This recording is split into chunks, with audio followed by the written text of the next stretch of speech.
Pharrell Williams is a hitmaker for himself and as music producer for a string of other artists from Jay-Z to Justin Timberlake.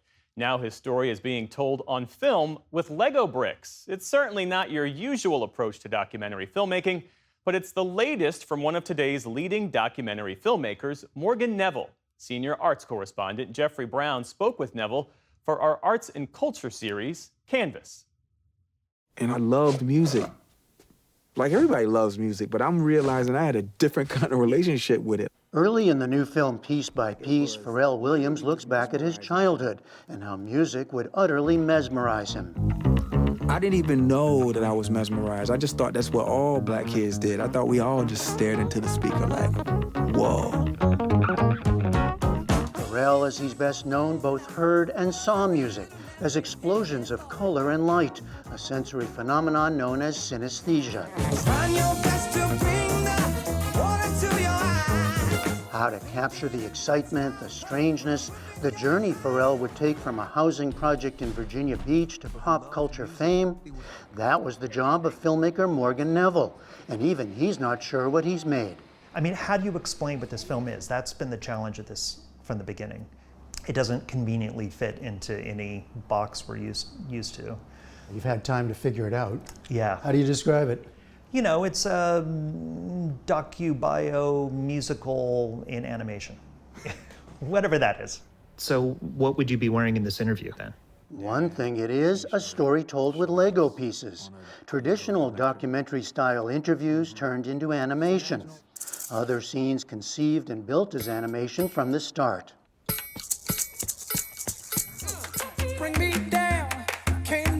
All to creatively capture the mind and works of a hard-to-categorize cultural figure.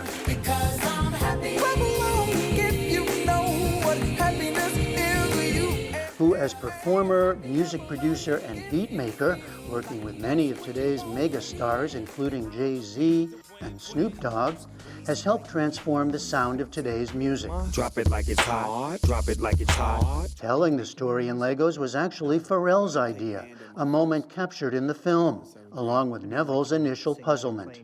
You know, it'd be cool is if, like, we told my story with Lego pieces.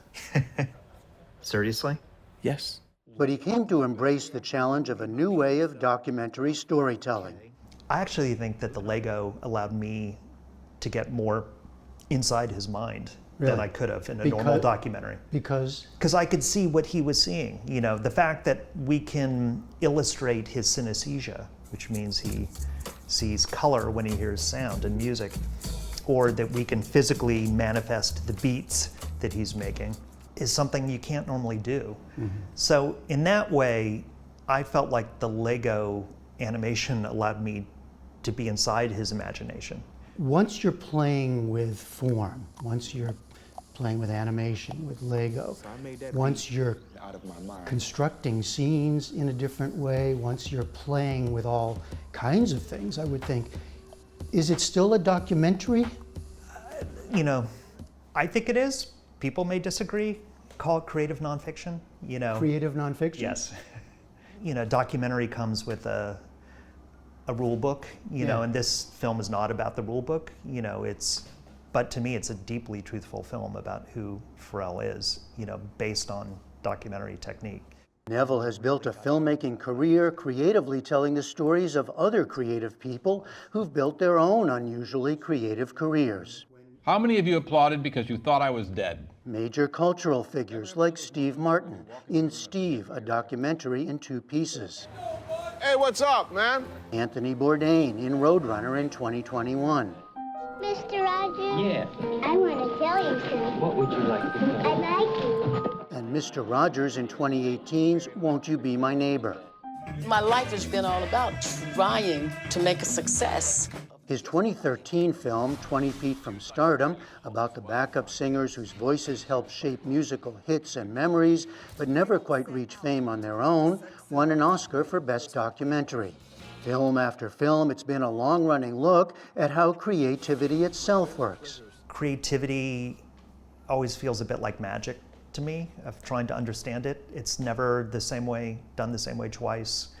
It's idiosyncratic, and when it happens, true originality, it's utterly unpredictable. And the other thing is that I've made films about culture, and culture to me is not just art and film and music. Culture is how we define ourselves and how we define other people.